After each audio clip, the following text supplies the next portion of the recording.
You're listening to the Downshift podcast, where four mates from Melbourne take you trackside for all the action in Formula One, breaking down the races, the drama, and everything in between, all with a little banter and a lot of passion. If you love motorsport and cars, make sure to hit that subscribe button so you're always on the grid with us. And if you want to support the team, leave us a 5-star review. So let's get into another action-packed episode. It's lights out, drop the clutch, and let's get racing.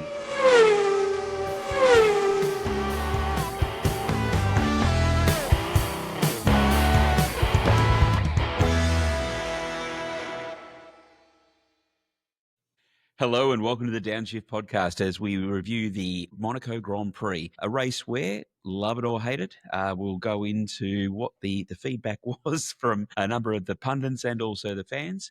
But it was a race where we saw Lando Norris take pole position and take out the race, as is historically normally the way it is with Monaco. Charles Leclerc coming second after wanting to try and get first again for a 2 in a row, and Oscar Piastri coming in third. And I'll preface this with that we need to be really careful, and I'll have my finger on the censor button, because if we repeat what we did last night, it's not for little ears. We saw the FIA and Formula One trying to mix things up with a compulsory 2 pit stop race that seemed to be forgotten by a number of teams. And Dan, I think you shared with us aptly a highlights reel that spoke to exactly what the race was like. Yes, had a reel that sorted out a cracking start from Norris going off the line, and then Norris crossing the line at the end, and felt like that kind of summed up the whole race. Really, it was pretty pedestrian as far as races go. Except there's a lot of talk about, I think earlier on, about how the drivers and the teams were going to interpret this two compulsory pit stops, and I think the idea was probably based in some merit, but I can't help but feel that it majorly missed the mark, or it was very it was interpreted a lot differently by the teams compared to what maybe the FIA thought was going to happen. Like it wasn't going to be a nice, let's pit at lap 25, 50 and 70, or left 25 and 50 and make it, all fairly nice. But yeah, no, it was, I think it was a rather boring race. Well, you could see how badly it worked out, given that one, if not two teams forgot to pit, and they went, "Oh, we've got to get 2 done in the last 3 laps." So clearly, this 2-stop arrangement that they were trying to have on was just not even in their their viewing pleasure that they were working on, or their script that they were working on. To have Mercedes turn around and get to the end and go, "Oh, we actually forgot to pit the guys," and they had to do it twice. And neither of those were rookie teams either. Like, we're not talking about teams that are traditionally bad with, managing their pits, but yeah, it was strangeness. Yeah, I loved Toto's face when the camera went to him as he sort of raised his eyebrows. To be fair, I mean, I've poured concrete and watched that set, and that was probably more exciting to watch that than watch that entire race that we watched last night. It was boring. I'm sorry. I mean, it was like a procession. They might as well just put their hand out the top of the car and wave to them as they're going around, because the top 4 or 5 places didn't move, and they lapped everyone. So, and look, Alex Albon, and we'll get to some of the details of what happened in the race shortly, but even Alex was saying he may as well have taken a pillow and a cup of tea. But also, as he was talking about controlling the race, he said that's actually quite taxing as well, because you're actually trying to concentrate on keeping that buffer, which is quite taxing on the drivers. But that was also the issue, the fact that they were blocking traffic. But there's no place to actually overtake, and the DRS zone's too short. You can't get enough speed to do it. You can't take them under brakes. I mean, probably the most exciting part was when Russell decided, screw it, drove across the turn and said, "Stuff the penalty. I'd rather go racing." Yeah, I'll take the penalty. Yeah, I think by then he was done. He's like, I've had enough of this, because that was a good 5-10 laps that he was sitting behind Albon doing nothing. Like, that's not racing. Can't be interesting or fun. Breaking early and look, you know what Williams were trying to do. Like, we get that they were trying to get Sainz in front, get him into a pit stop, and get clear and get back out again without losing too many track positions, because they couldn't overtake again. But it made it. And you saw Russell's frustration. Obviously on the radio, he's gone, "I just don't want to talk about it." But in the post-race interview, the interviewer was actually saying, "Oh, so what do you think is some ideas?" And George was talking about. I think we were just talking about it before we went on air that we could have a quali on Saturday, give some points to whoever wins, have a quali on Sunday, give some points to whoever wins, or do the Lego race again. And I mean, the drivers just absolutely loved that. I reckon they should combine the Lego race with a bit of Mario Kart, and they can throw turtles or shoot turtles at each other as they're going around. Yeah. Have some fake oil slick where they touch it and the car just spins around. See, that would be entertaining more than that race. Because even if they ran like a sprint weekend, it wouldn't make it interesting, would it? Because there's just still not, there's just still nothing, nowhere to pass. Can't overtake. I'd add another sprint race. Christian, I know you love Monaco and you love the track, but no, that was a dead end. Oh, look, and I think that this is the point: is Monaco. Let's not pretend it's anything other than what it is. It's there for the glitz, the glamour, the opulence of Formula One. It's for your rich and famous to be out there and basically just enjoying it. It is a beautiful destination, great camera work and the like. But let's be honest, it is a procession.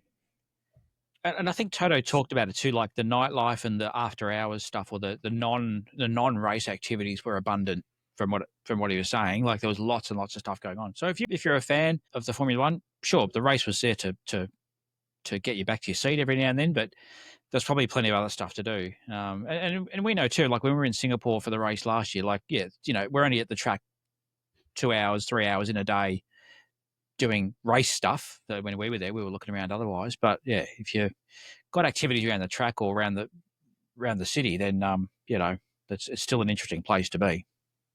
Well, to be fair, watching those drones fly over, I want to go and walk around that marina. I reckon I could spend a day walking around that marina and just lollygagging at the at the yachts and everything that's in there. But I mean, there's stunning footage from when they're doing it. But unfortunately, the race took away from the actual the views and everything like that, and it sort of brought the atmosphere down. To be honest. So here's an idea for Sky Sports. Let's not worry too much about the Grand Prix. Let's actually get some footage of what's actually going on around Monaco and get an insider's view to what's actually happening around Monaco. Maybe a bit of drama, a bit of controversy, a bit of fun. Great. So we can bicycle down the main straight again with Kroom and Charles. Oh, that's so exciting. Hey, remember that Kroom almost took Charles out. That could have been very controversial. Oh, no, yeah. Look, imagine that. You're just going down the hill, you hit a bump and you knock out the one of the home race driver and just broke his wrist. My goodness. I don't think that's going to help viewership go up if we get to watch that bicycling down the road. So no. But I'm talking about the rich and famous, and one of the bits that I know we loved was when it was the Martin Brundle doing the grid walk, and Naomi Campbell has walked past me. He's gone, Naomi, and she just did not want to have a bar of him. But it was gave donuts. It was actually her security that said, "You need to talk to this guy." So she's turned around. All of a sudden, very different Naomi Campbell. But that was a better pit walk because the amount of celebrities that he was spotting, even Michael McIntyre. Michael McIntyre was great. Jumped on, spoke to him, and then he told him he should go find some A-list celebrities as well. Patrick Dempsey was there. Like there was actually some reasonable celebs hanging around. You go, it was more fun spotting them than it was watching the race. Yeah, and Patrick Dempsey, who is a motorsport enthusiast, he drives competitively as well. So people who know their motorsport, who really are passionate about it, and yeah, it was just fantastic. And aren't short of $1. No. That helps as well.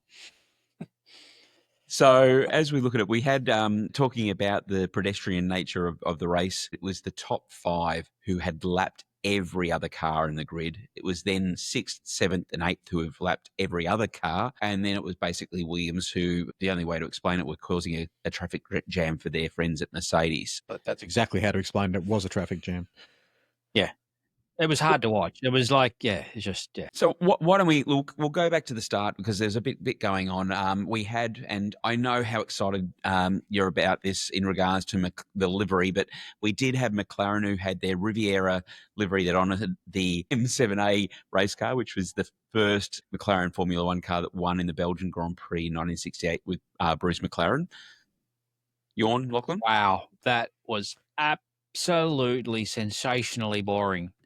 For those of you who are not watching two numbers on it, it was boring. Yeah. Oh, all this bang on about liveries and stuff, and like even at the start of the year there was the big launch and the liveries, the reveal, livery, and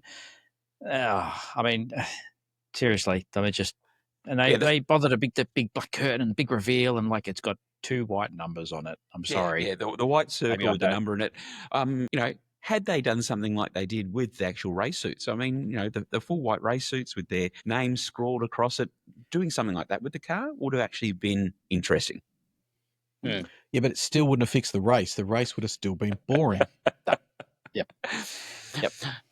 All right. Well, we saw some action as we were starting to go through the free practices. I'll jump in regards to Lance Stroll doing what Lance Stroll knows to do best, getting in the way of everyone. We saw an FP1 him pulling just right in front of Leclerc, causing Leclerc to crash in front of him and taking out the left diffuser of his front wing and having to limp his way back to the pits. We saw that Lance actually got a one place grid penalty for that action.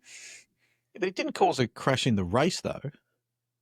No, That was practice. Like in the race, he actually didn't run him off the track. So no, he still And got in the way. a relationship, guidance counselling between him and his mirror. Take a good hard look at yourself. I mean, he does regularly. Actually, I had to laugh with all the post-race interviews as well. It was Lance and Fernando were the only two drivers to wear their sunglasses. Everyone else is, but it was just like, whatever. Yeah, whatever. Whatever.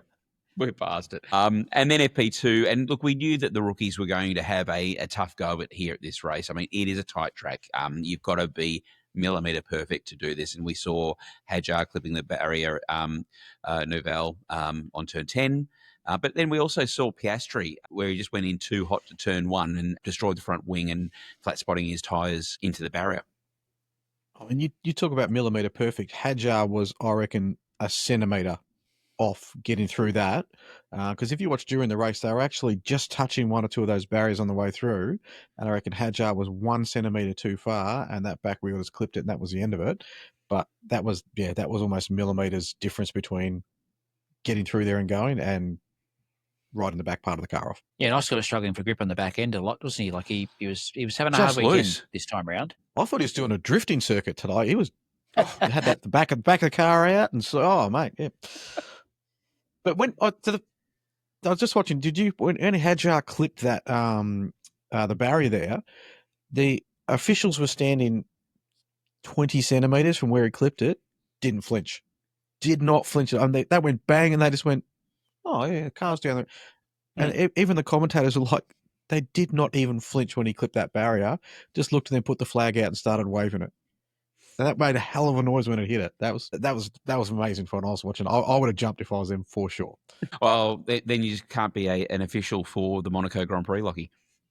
Yeah, look, the full overalls and suits doesn't really suit me any. The boiler jacket doesn't work for me. So, but we did see some action during qualifying, and I think there was some interesting outcomes through quali. Yeah, look, quali was interesting. Actually, it was. I mean, we talk about the race, but like normally I don't care too much for the free practice. I mean, I watch them just sort of go, see what's going on, and everyone bangs, but this person came first in free practice. I'm like, well, it is still practice, and I know they're trying to get their best times, but looking back on it, that was probably more interesting than the race. But yeah, quali, very unlucky for Antonelli to do what he did. Got through to he got through to Q2 to get into 15, and then what we noted, Russell with his power unit failure and the relay event to get him the Marshall relay event to get him down to wherever the safe spot was to get him off the track. So that was entertaining though. Watching the push that the was car actually and that was really interesting. It was almost like they passed the baton. The next crew got behind, kept going. Then the next crew came out. Like, It was really quite clever because they had to get back to their positions. So making sense. Yeah. Yep. Okay, pass it on to you. We'll get back. Pass it on to you. We'll get back. Do they still know what caused Russell's power unit failure? I think the power unit died of boredom. But what was frustrating, especially around Antonelli's clip of the wall, and this is where he'd got a lap just enough to get into the top 15, but he actually, because it was the red flag, he stopped it for everyone else. So all of a sudden you've got those who are sitting in the top 20 who weren't able to just finish off their last quality lap and hopefully get through. So, you've got Antonelli who's clipped the wall, binned it, not going to be able to go and contend for a higher position. And then the other drivers who, let's be honest, they probably weren't going to get a better time, but didn't have the opportunity. Yeah, but that was the same thing last weekend when the red flag came up. and was it Behrman was 5 metres from the line. Correct, exactly. Lap didn't Yeah, get counted. Like, that's racing.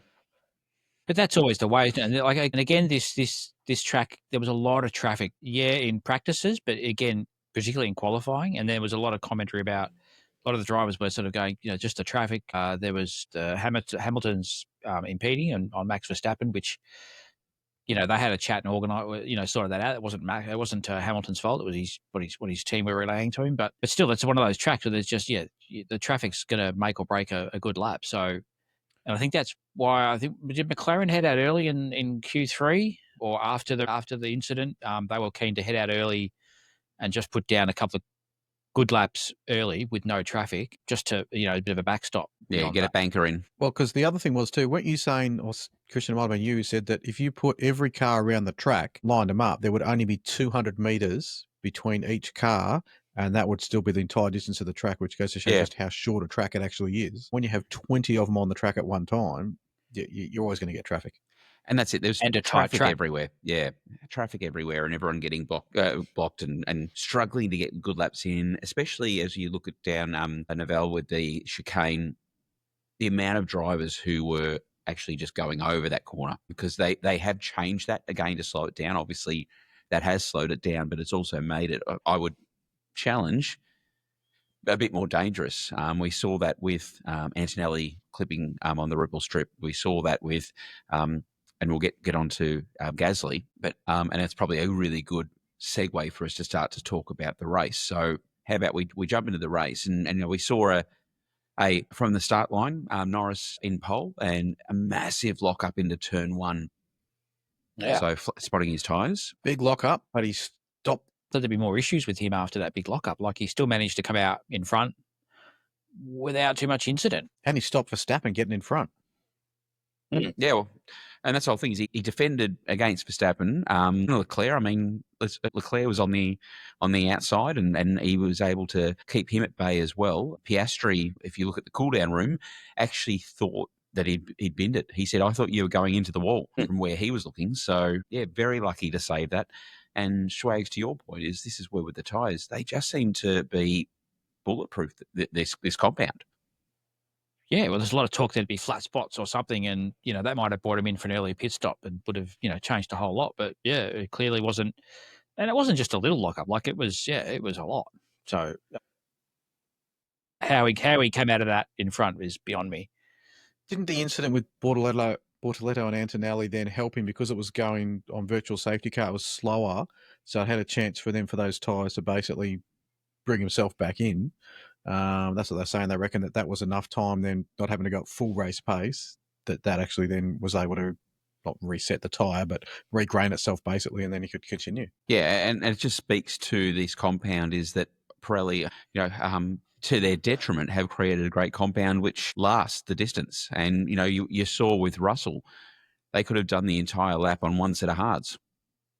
Yep. But does that make him boring races? Like, what are we? We're 6-7 races in now, and it's, I don't know. Like, yeah, sure, the tyres are lasting good. We haven't had a delamination. We haven't had a blowout. Any of the races, the only time the tyres have been ruined is when they've actually run into something. All the tyres have actually been perfect maintaining, unless they've been in an accident, which just doesn't normally happen. Normally you have a blowout, a lamination, something explodes on the track and tyre shreds itself as it's going around, but it has not happened this year. I think if we go back to, and I mentioned this in, I think it was the last episode, I think the FIA and Pirelli need to look at it and go, we're not going to have in sequence. We actually need to put a gap in the tyres. So if you've got the C6, you can't then have the C5. You've got to go to the C4, and then you can't have the C3. You've got to go to the C2. Now, I know that sort of throws things around a little bit, but it actually gives a bit more of a performance gap. And to that point is, if they're starting to look at saying, like with Monaco, you have to have a compulsory 2 pit stop and you have to have 2 different tyre compounds, all of a sudden the teams are going, okay, I'm going to have a difference in performance and it's going to have an impact. Yeah, just the compulsory pit stops in their own didn't do it. Like, it didn't manage to do it. Maybe they got to, like you said, just adjust the compound choice that's available to them. I mean, mix it up a little bit, and not to sort of trip teams up, but just to, I don't know, just to get them for it to not be just so I don't know, long driving and well wearing and boring. Yeah. Yep. Well, you mentioned Bortoletto and Antonelli, so we did have that where through turn 6 and 7 and 8 there was some good. I think there was some good racing there, and I know Bortoletto said, "Oh, he's pushed me off." Antonelli definitely had the corner there, and it's just that Bortoletto wasn't able to maintain that and went into the barrier. Fortunately, it only engaged the virtual safety car. He was able to back that out and resume racing. But we then and once you watch the replay of that, Antonelli definitely was far enough up, had that corner, and unfortunately Bortoletto was just trying to push it, but he should have actually pulled out of that because Antonelli was well and truly far enough up the inside to claim that corner. And then we saw getting into lap 9, Gasly clipping the back right of Tsunoda, destroying the front suspension, the control arm, the wing, the brakes. But to be fair, he didn't take that all back to pits. He left bits of it all over the track on the way back, didn't he? And I don't understand, because even when it was Leclerc had the same issue in one of the practice or qualifying, I think it was, and they sort of said, if it's dangerous, you can't be driving around the track. But they still managed to get all the way back to pit lane because they want to, obviously, so they can keep get it repaired and keep driving. But I mean, Gasly didn't, but yeah. Just a little surprised they weren't a bit more strict on some of those sort of things, because it leaves crap all over the track. So, well, it might come with a penalty before the next race as well if they can investigate it. But they actually said when he pulled into the pits, he couldn't even stop. He had no brake. So it was another team that actually had to stop his car because he couldn't even stop at his pit wall. Yeah, I think he had to thank Williams. Yeah. And from a safety aspect, I mean, if he was going to go into one of the runoffs, he would have had to crash the car into the runoff. So, so he had no brakes, being able to coast that. He was over halfway around the track, and this is the flatter side of the track. So we didn't have the, if he was going up the hill towards Casino, that would have been able to slow the car down and pull to the side to a stop. But yeah, with this, it just wasn't able to. And then we saw in lap 38, Alonso with his power unit failure. Now, the unluckiest driver in the world. The poor guy. To be fair, the three of us were rooting for him to get points. Right. You wanted something. Deserved it. Totally deserved it. So, yeah. We're all sad for that. All right. Well, we talked about Williams being kind to Alpine, helping Gasly stop the car. Great opportunity for us to jump into talking about Williams with Sainz and Albon taking turns in holding up the grid. What were our thoughts on that? Oh, God. That was just painful to watch. That's actually the best word to use, Dan. Correct. That was painful. That was, again, you can't overtake. So I understand the strategy, but yeah, that's just, you'd rather lose than do that, wouldn't you? Like, you just if we can't maintain our lead and stay in front, and I think that's like what George got to. He just said, "No, screw it." I said, if I'll take a penalty, I'm just going to get out of here. I can't do this for another, what was it, 20 or whatever, 30 laps. It's because it's just crazy. Well, to his point, it's dangerous. And as he was saying, that he's sitting there and it's a dangerous position to be in. It's dangerous driving because you're braking severely or you're blocking. So it's just getting out in front. And yeah, to his point, take the penalty. It was a harsher penalty than I expected. I mean, normally it's 5 or 10 seconds, and to do a drive-through, putting it to being 19 seconds.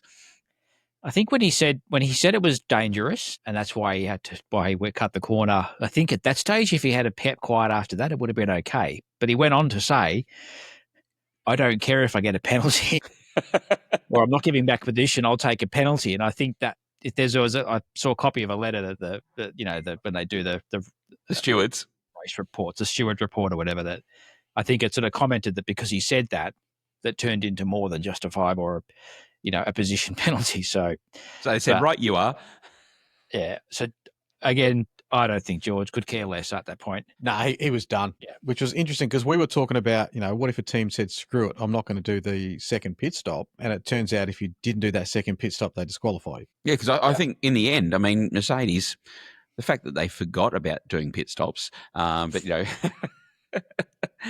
they could have finished the race without having pitted at all. So all of a sudden they're having to get those couple of stops done. It was nice to see at post race, and I mean this is where James Bowles and Toto Wolff, obviously being good mates. Toto was James's boss for his time at Mercedes, and Williams is running the Mercedes power unit. There was the imagery, and you'll see that here. I'll put that up for everyone, but you can see the imagery there of James in the pit lane yelling to Toto and Toto yelling to James around that. But then what happened was, sorry. Is that a friendly interaction? I'm looking at Toto's expression. I don't know. It looks that friendly, but maybe it doesn't look quite like it is. Look, I think in the heat of the moment, that frustration, but ultimately coming out in the wash, as James has said, we don't want to race this way. And Toto understood they had to race this way. They've got 2 drivers in the points. They're needing every point they can get, and that's what they're pushing for. In the team principal's press conference afterwards, Toto's phone pinged, and he actually pulled it out and read the note from JV to him saying, "I'm sorry, we had no choice given what happened ahead." And he just answered back, "We know." So they do know that. And also what I like to see, and you'll see here, we'll put this up here as well, the Instagram post from Alex Albon showing him and George out for dinner afterwards with Alex paying. So I think that's just nice. It's a bit of fun. It's probably a steak and chips, but just for the two of them to be able to have a bit of a laugh. That would have been a wagyu. It would not have been just a steak and chips with duck pate on the side or something. I'm sorry, they're not doing steak and chips. Just a schnitty and chips with a parma and a pot would have been. Yeah, no surf and turf at the local. Yeah, it was funny. Look, if the tables had been turned between Toto, and if it was Toto's turn to hold the traffic up, he would have probably done the exact same thing. So, that's just racing. But when you're looking at the way these drivers and the way they're interacting afterwards, you kind of go, is it maybe? I mean, you can't just let the drivers and the teams run the show, right? They can't do what the FIA are doing. But maybe they do have some better ideas on how to make things a bit more interesting. And I don't know, rather than. It seemed a bit sort of us and them with this, everyone getting along, and then, the FIA doing the 2-stop, mandatory pit stops. So. All right, I'm going to put out a warning here, and I'm going to ask all of us to be conscious of our emotional checkpoint here for McLaren. Now, as we were watching the race, the frustration, the passion, I'm surprised we didn't break half the neighbourhood with our cries of frustration over the fact that it just seems to be McLaren does everything they can to trip Oscar up. Dan, you can take this one. Oh, look, as soon as there was that pit stop that just seemed painfully long. I mean, I know it was only probably a second or two, but it was just, yeah. And look, that 3 probably was, it probably was sort of, I mean, look, it wasn't going to put Oscar in second, but, maybe it would have. Yeah, I don't know. It's hard to watch. It was poop. Very well constrained there, Lachlan. How much we're putting into this swear jar now? Man, must be a lot. I was talking to my family at dinner and I said, I have to be careful what we say because we've got to watch the language. I said, instead of using that word, I'm going to use the word poop. Otherwise, it's very civilized of you. As I said, it's a very late night for me editing. That's right. And I don't want to cause you these issues, Christian, so I use my own dump button. There we go. But and for me, so we've got a 3.8 second. Now, this isn't the first time this has happened to Oscar. So we've got a 3.8 second pit stop. Yes, there was an issue in regards to the rear left with changing the tyre. But then you see Norris come in just after that with a 2.7. Thankfully, Oscar's second pit stop was 2.3 and it's 2.2. What I thought was laughable was that the message from the pit wall on lap 21 was box to overtake Leclerc. So this is a strategic move that you need to be on point and getting this 100% correct. They would have been able to do the undercut. And then what happened was Leclerc comes in, and we'll speak to Ferrari in a second, but Ferrari did a 2-second pit stop on the third lap. And then McLaren had the audacity to say to Oscar, push now, please. That sounds about right. Yeah. Did Ferrari actually stop at their own garage to get a 2-second or a 1 point? Was that 2? Well, let's be fair. They weren't stopping at Kick Sauber to get a 2-second pit stop. So no, look, Ferrari looking at their pit stops through this weekend, they were on point. They were good. They were smooth. They were precise. Very fast pit stops, and so really doing a great job there. But I think the only other thing we need to look at in regards to Ferrari is their communication. again. Still. Lewis was having a lovely chat. Oh, to himself. Yeah. No one was talking back to him. So, am I a minute behind? No, he got the answer. Am I a minute behind? And they started to talk about every other driver. He goes, no, I just want to know, am I a minute? And they said, oh, you're 42 seconds. No, didn't they initially say, push, this is our race or something? This is our race, push hard or something like that? And then he said, well, how far away am I? And then they went 45. And he went, well, I can't make that up. Like 45 seconds. What are you talking about? Like, and he was burning tyres. He was pushing when they've asked him to push. A driver like Lewis knows what he needs as a driver what he needs in communication and what he needs from his pit wall. Some of the rookies, they probably don't know yet what they need to talk about. And Carlos Sainz is the same. Like, he knows what he needs from his team. He's got that much experience to know this is what I need. So if Lewis says, am I a minute behind? Like, he's clearly asked that question because he knows what he didn't just ask it as a bit of conversational piece. Oh, how much, have I got anyone near me? Have I got any friends nearby? He seriously wants to know, make some decisions on his own about what he's doing. So you reckon Ferrari would sort of not respect, but just go, this guy kind of knows what he's talking about. Let's give him what he wants.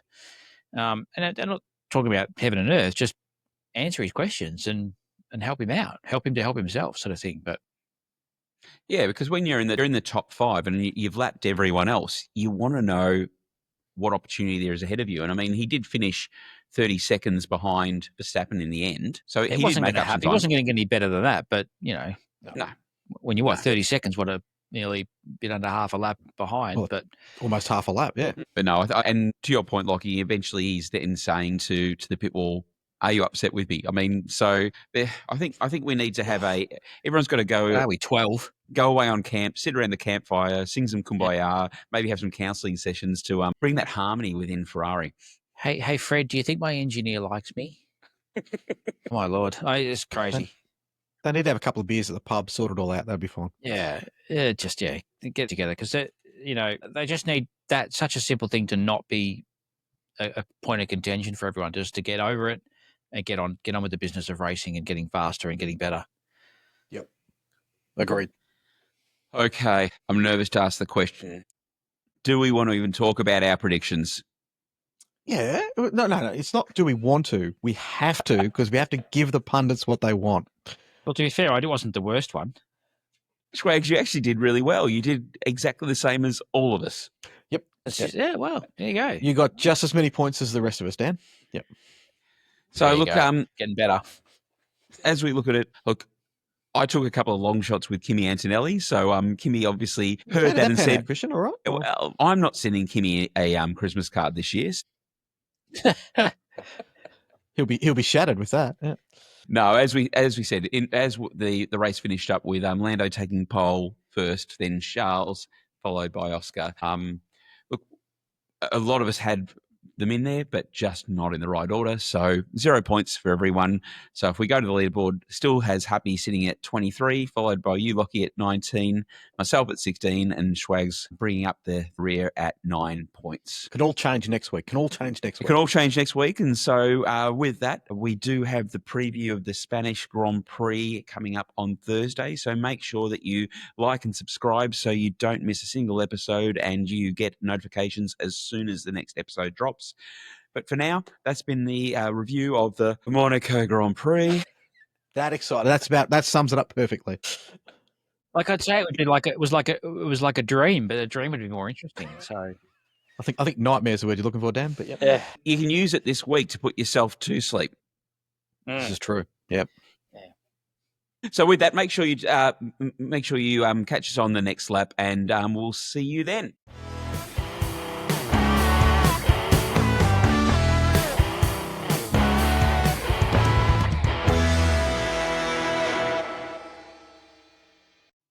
And that's the checkered flag for this episode of The Downshift. Thanks for tuning in and hanging out with us in the paddock. If you enjoyed the ride, don't forget to hit the like button and subscribe so you never miss a lap. And hey, if we've earned it, drop us a 5-star review. It really helps us climb the grid and reach more motorsport fans. Tune in next time as we keep pushing flat out to bring you fresh, current, and entertaining content. Until next time, keep it fast, keep it fun, and we'll catch you on the next lap.